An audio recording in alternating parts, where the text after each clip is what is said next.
I'm 82 years old, and I've been sitting in this house for 3 days now without talking to another human being. Not because I'm sick, not because I can't move, but because there's no one left who calls just to hear my voice. I spent my whole life making sure I'd be comfortable when I got old. I worked hard, I saved money, I did everything I was supposed to do, and now I have everything I thought I needed, except the one thing that actually matters. I have no one who misses me. When I was younger, maybe in my late 20s, I started making choices that seemed perfectly reasonable at the time. I took a job that paid better, but required me to move 4 hours away from my parents. I told myself it was temporary. I told them I'd visit every month, but every month turned into every few months, then twice a year, then just holidays. My father died on a Tuesday afternoon while I was in a meeting I thought I couldn't miss. I got the call from my mother, and I remember standing in the parking lot afterward, staring at my car, thinking I should have been there. But I also remember thinking it wouldn't have changed anything. He was gone either way.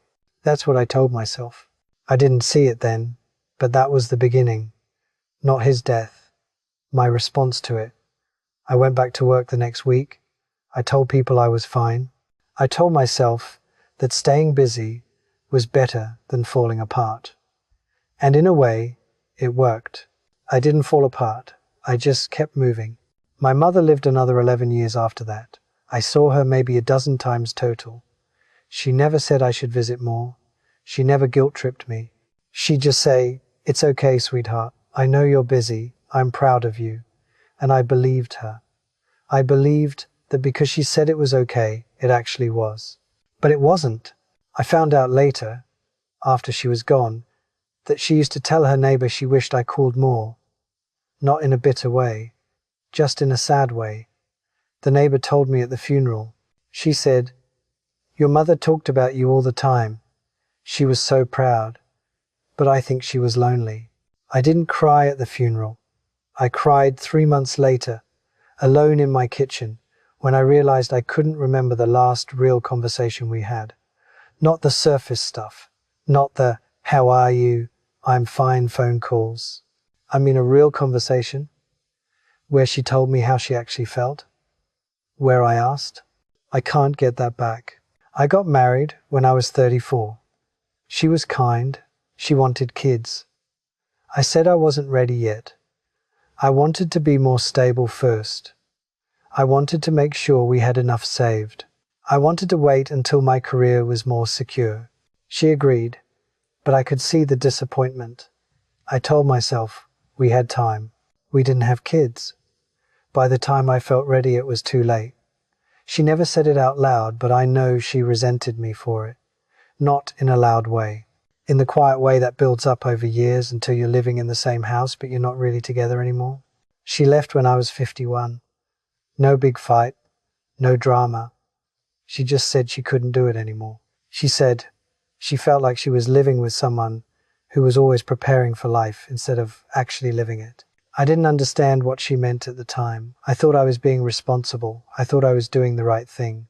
Now I understand. After the divorce, I threw myself even harder into work. I told myself that at least my job appreciated me. At least there I knew what I was doing. I got promoted. I made good money. I bought a bigger house. I had a retirement plan that looked great on paper, but I was alone. I had work friends, but they weren't real friends. When I retired at 67, I realized I didn't have anyone to call. The people I worked with for 30 years sent me a card and took me out for one dinner, and then I never heard from them again. That's when it hit me. I had spent decades with people who didn't actually know me. I had a brother. We were close when we were kids, but somewhere along the way we stopped talking regularly. It wasn't a fight. It was just life. He'd call on my birthday. I'd call on his. We'd say, "We should get together soon." We never did. He had a heart attack 2 years ago. He survived, but he's not the same.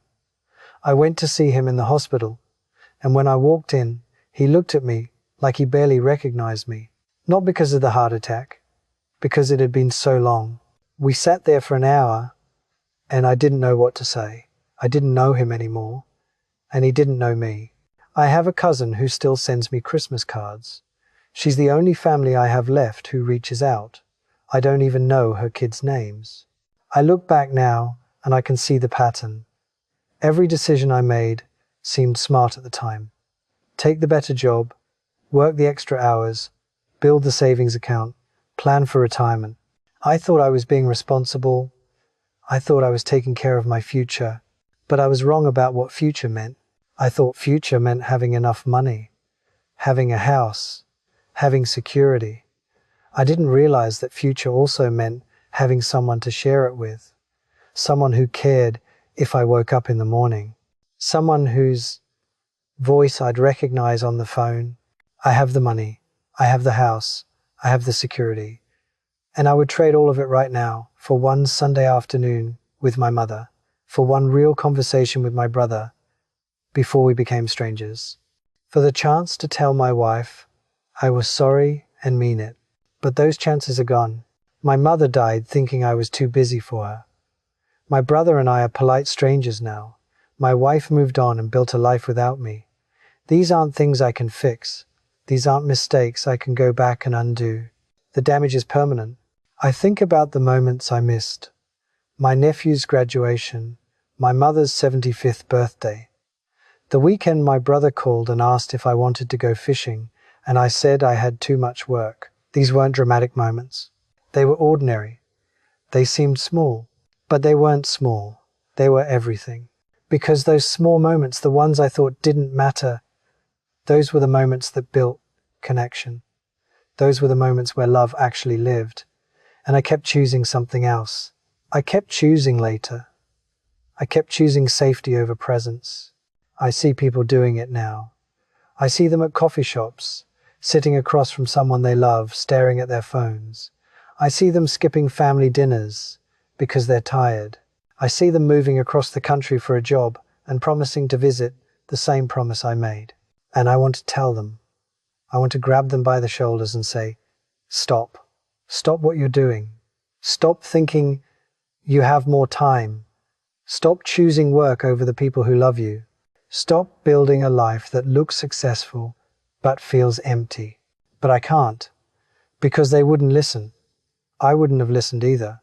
I would have thought, that won't be me. I'll make time later. I'll visit next month. I'll call this weekend. That's what I thought too.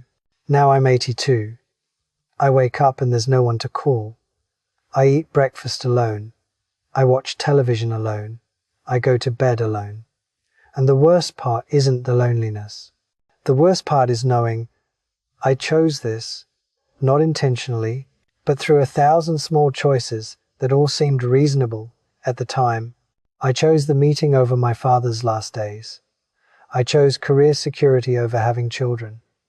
I chose comfort over the discomfort of staying connected to my brother. I chose safety over love. And now I'm safe. I'm secure. I'm comfortable. And I'm alone.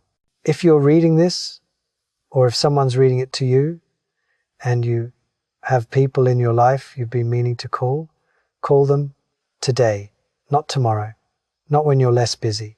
Today, if you have family you've been meaning to visit, go. Book the trip. Take the time off. Stop waiting for the perfect moment, because the perfect moment is now, while they're still here, while you still can. If you have someone you love, tell them. Show up for them. Be present. Put the phone down.